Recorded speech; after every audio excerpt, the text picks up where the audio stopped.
This video on how to install EVOD2. First, you need to install Downloader if you don't have it. I can send you another video on that if you need to.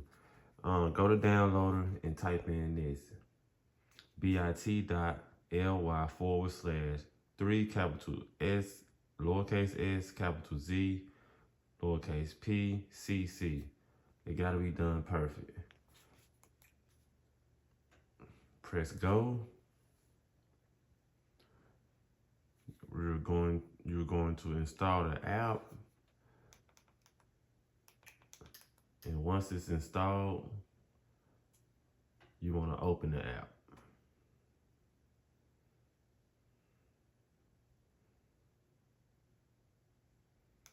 Done, open, and you will see this. Okay, next video.